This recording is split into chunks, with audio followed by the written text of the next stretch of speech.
So hello everyone, welcome back. अब हम start करेंगे ये चैप्टर का थर्ड वीडियो। पिछले दो वीडियो में हमने दो टॉपिक कवर किया था। ये वीडियो में हम देखेंगे कुछ important policy changes in new economic policy 1991।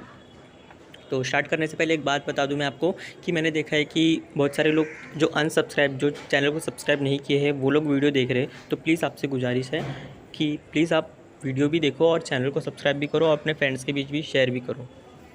तो चलो स्टार्ट करते हैं। The new government under the Prime Minister of P.V. Narasimha Rao, which assumed office in 1991, took the following policy measures, led by the Prime Minister, the then Finance Minister Manmohan Singh, along with economic advisors like Montek Singh. Ahluwalia were the chief formulator of the new economic policy in 1991.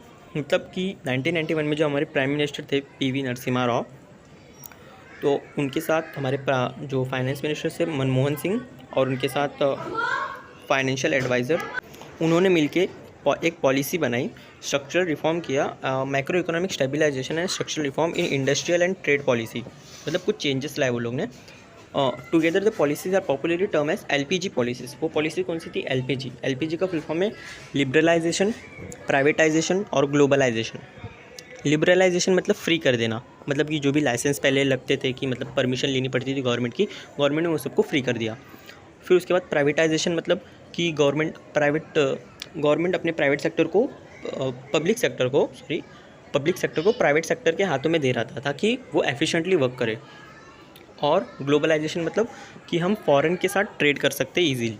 ये तीन concept उस time पे government ने लाया था। LPG concept, जिसको हम LPG बोलते हैं। तो इसके अंदर दो पार्ट है। फर्स्ट पार्ट है इसका मैक्रो इकोनॉमिक स्टेबलाइजेशन और सेकंड पार्ट है इसका, मैं आपको दिखा दूँ एक मिनट, सेकंड पार्ट है स्ट्रक्चरल रिफॉर्म्स। तो आज हम इसका फर्स्ट पार्ट डिस्कस करेंगे। फर्स्ट पार्ट देखते हैं, macro economic stabilisation. Macro economic stabilisation जो कि हमारा फर्स्ट पार्ट है, this measures are short term measures. मतलब ये जो मैक्रो इकोनॉमिक मेजर्स है ये हमारी शॉर्ट टर्म मेजर्स हैं, एम्ड एट डिमांड मैनेजमेंट। ये डिमांड को मैनेजमेंट कैसे करेंगे हम, इसके ऊपर इसका मेन फोकस था। तो objective of such measures was to stabilise the economy through the following. मतलब इसका ऑब्जेक्टिव क्या था कि हमको हमारी इकोनॉमी को स्टेबलाइज करना है। कौन कौन से मेजर्स के through control of inflation, physical correction and improvement in balance of payment. तो पहला है कंट्रोल ऑफ इन्फ्लेशन, मतलब हम इन्फ्लेशन को कंट्रोल करके हमारी इकोनॉमी को स्टेबलाइज कर सकते हैं। Control of inflation, a combination of physical and monetary policies were undertaken to bring down the high inflation rate. अब यहाँ पे दो चीज़ें, फिजिकल एंड मॉनिटरी पॉलिसीज। अभी जो फिजिकल पॉलिसी होती है वो हमारी गवर्नमेंट बनाती है, गवर्नमेंट ऑफ इंडिया, और जो मॉनिटरी पॉलिसीज़ है ये हमारी आरबीआई बनाती है। तो आपको फिलिंग द बैंक्स में ऑब्जेक्टिव में पूछ सकते हैं कि physical policy is made by whom, तो आपको लिखना है कि गवर्नमेंट ऑफ इंडिया, और मॉनिटरी पॉलिसी हमारी आरबीआई बनाती है। Combination of physical and monetary policy were undertaken to bring down the high inflation rate. मतलब इन्फ्लेशन को कम करने के लिए हम लोग ने मॉनिटरी पॉलिसी और फिजिकल पॉलिसी का सहारा लिया था। Physical deficit one of the causes of inflation before 1991। जो हमारा फिजिकल डेफिसिट, जो हमने ऊपर के पॉइंट्स में पिछले वीडियो में देखा था, फिजिकल डेफिसिट की वजह से हमारी कंट्री में इन्फ्लेशन बहुत बढ़ गया था। मतलब कि गवर्नमेंट के पास रेवेन्यू कम आ रही थी और एक्सपेंडिचर गवर्नमेंट का ज़्यादा हो रहा था। Physical deficit was brought down from 7.7% of GDP in 1990-1991 to 4.9 in 1995-96। मतलब कि हमने फिजिकल जो डेफिसिट था हमारा उसको 7.7% से कम करके 4.9% पे लाया। RBI continue with tight monetary policy aimed at making borrowing costlier by raising bank rate, CRR and SLR.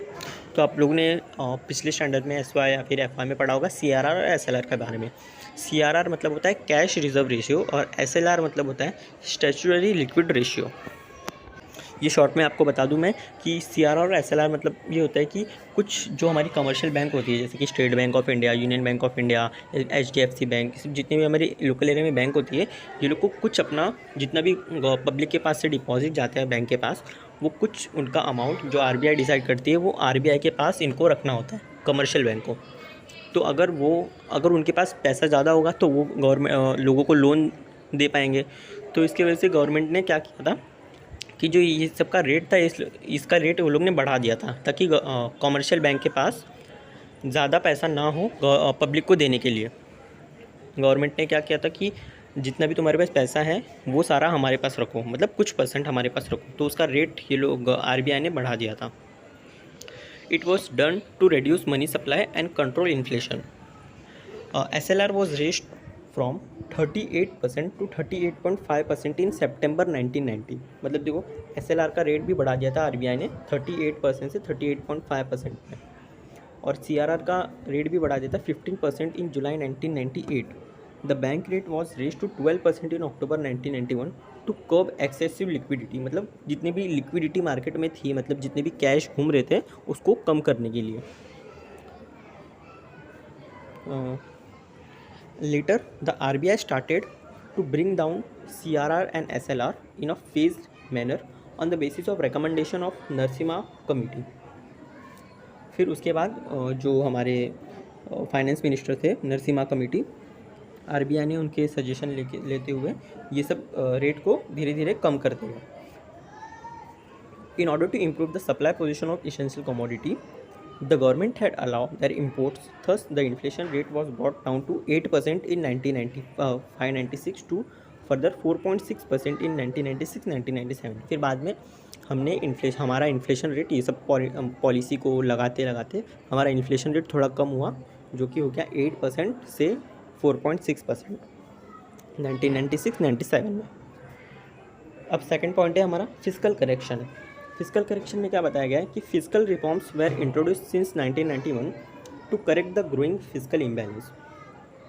To this end government introduce expenditure reform to reduce non productive public expenditure by cutting down subsidies, defence expenditure and administrative expenditure.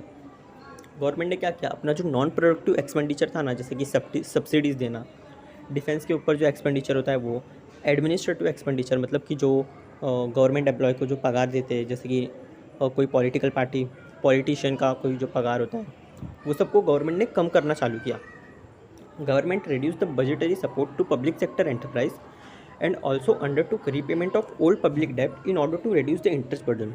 तो government ने क्या किया, जो भी government का जो पहले का लोन था, जो बाकी था, जिसका अभी हम इंटरेस्ट भर रहे थे, वो लोन को गवर्नमेंट ने धीरे धीरे रीपे करना स्टार्ट किया, जिसकी वजह से क्या हुआ कि हमको इंटरेस्ट का जो बर्डन था हमारे ऊपर, मतलब लोन के ऊपर जो हम इंटरेस्ट पे कर रहे थे वो हमको नहीं देना पड़ेगा।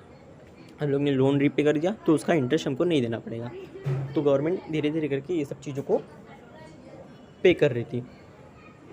Measures were taken to increase tax revenue through tax reforms. Taxes were rationalised and simplified. In the area of direct taxes the reforms brought in regime of moderate tax rate. मतलब कि गवर्नमेंट ने क्या किया कि जो tax से जो पैसा आने वाला था, गवर्नमेंट ऐसा सोच रही थी, ऐसा करने वाली थी कि हम ज़्यादा से ज़्यादा टैक्स कलेक्ट कर पाए। The maximum rate of personal income had come down from 56% at the start of the reform to 30% in 1997-98। तो गवर्नमेंट ने क्या किया कि गवर्नमेंट ने धीरे धीरे करके टैक्स बढ़ाते गए। The rate of corporation tax of Indian companies which varied from 51.75% to 57.5% in 1991-92 depending upon the nature of the company. मतलब गवर्नमेंट ने जो टैक्स आता था वो टैक्स का रेट बढ़ा दिया ताकि गवर्नमेंट के पास ज़्यादा से ज़्यादा पैसा आ सके और गवर्नमेंट हमारी इकोनॉमी को चला सके, हमारे जितने भी लोन थे वो सबको हम पूरा कर सके, पे कर सके। The maximum rate of custom duty which was as high as 250% before the reforms has been reduce to 40% in 1997-98। मतलब कि जितने हमारे पास कस्टम ड्यूटी थे और जो कि 250% थे बिफोर रिफॉर्म्स, मतलब ये जो न्यू इकोनॉमिक पॉलिसी आया था इसके पहले 250% थे, तो इसको हमने रिड्यूस कर करके 40% पे लाया 1997-98 में। इन 1994-95 सर्विस टैक्स वॉज इंट्रोड्यूस और 94-95 में क्या हुआ कि सर्विस टैक्स इंट्रोड्यूस हुआ। All these measures increase tax compliance and increase government tax collection. Therefore, increased tax collection and control public expenditure brought about stability in fiscal deficit. तो government ने एक नया कंसेप्ट भी लाया कि सर्विस के ऊपर भी आपको टैक्स देना पड़ेगा, जिसकी वजह से गवर्नमेंट के पास और रेवेन्यू आएगा तो गवर्नमेंट अपना एक्सपेंडिचर फुलफिल कर पाएगी। तो हमारा थर्ड पॉइंट है balance of payment adjustment. Measures were taken to improve the balance of payment of the country. The rupee was devalue. मतलब रुपी वॉज डी वैल्यू इसका मतलब क्या होता है कि हमने जानबूझ के हमारी रुपये की वैल्यू को गिरा दिया था ताकि हमारे कंट्री में ज़्यादा से ज़्यादा इंपोर्ट हो पाए। इंपोर्ट मतलब बाहर गांव वाले हमारे कंट्री में ज़्यादा से ज़्यादा अपना प्रोडक्ट लेके आए ताकि हमारा कंट्री ग्रो करे। इसके लिए हमने अपना कंट्री का जो रुपये का वैल्यू था वो डीवैल्यू कर दिया था, कम कर दिया था by 1890% in July 1991। This was followed by the introduction of liberalise exchange rate management system LERMS in 1992-93. Under this, a dual exchange rate was fixed under which 40% of foreign exchange was to be surrendered at the official rate and the remaining 60% could be converted at a market determined rate. मतलब इसमें क्या था कि वहाँ पे एक ऐसा agreement हुआ कि dual exchange rate of fix under which 40% जो है हमारा वो फॉरेन एक्सचेंज में सरेंडर कर देंगे और 60% जो है वो मार्केट के रेट पे डिटरमाइन करेंगे। जो भी इनकम होता है वो 40% फॉरेन को दे देंगे और 60% हमारे मार्केट के रेट के ऊपर डिटरमाइन होगा। Subsequently India adopted the unified exchange rate system in 1993-94 and India move to manage floating exchange rate system. मतलब हम लोगों ने 1993-1994 में unified exchange rate system adopt किया था और फिर धीरे धीरे करके हम फ्लोटिंग एक्सचेंज रेट सिस्टम पे चले गए। Efforts were made to increase export in order to bring out the technological upgradation in the export sector. Import were liberalise. अभी हमारा मेन कोशिश क्या था कि हम एक्सपोर्ट जितना हो सके उसको बढ़ावा दें। Export in order to bring out the technological upgradation in the export sector. Import were liberalise मतलब कि हमारे जो इंडिया के जो बिजनेसमैन हैं वो ज़्यादा से ज़्यादा एक्सपोर्ट करें अपने प्रोडक्ट, इंडिया के प्रोडक्ट फॉरेन कंट्री में, जिससे कि हमारा फॉरेन करेंसी हमारे पास ज़्यादा हो जाएगा और जिसकी वजह से हमारी कंट्री की डेवलपमेंट होगी, ग्रोथ होगी। नॉन डेप्ट creating foreign inflows were encourage in the form of foreign direct investment and portfolio investment into the country. The above measures help to improve the balance of payment position of the country. मतलब ये सब जो जितने भी हमने ऊपर measures देखे जैसे कि कंट्रोल ऑफ इन्फ्लेशन हो गया, फिर बैलेंस ऑफ पेमेंट हो गया, फिजिकल डेफिसिट को रिड्यूस करना हो गया। सेकंड पॉइंट हमारा था कि फिजिकल करेक्शन करना, मतलब कि जो भी हमारे गवर्नमेंट के पास पैसा कम पड़ा था उसको कैसे हम मैनेज कर सकते हैं, मतलब जो ज़्यादा टैक्स लगा के। तो ये सब जितने भी हमने मेजर्स देखे, ये मेजर्स से हम हमारी कंट्री को ग्रो करा सकते थे। ये हम लोग ने इसमें चेंजेस लाए थे। अभी इसका सेकंड पार्ट है स्ट्रक्चरल रिफॉर्म्स, ये हम नेक्स्ट वीडियो में देखेंगे। तब तक के लिए आप प्लीज़ चैनल को सब्सक्राइब करें, वीडियो को लाइक करें और अपने फ्रेंड्स ग्रुप में शेयर करें। Thanks for watching.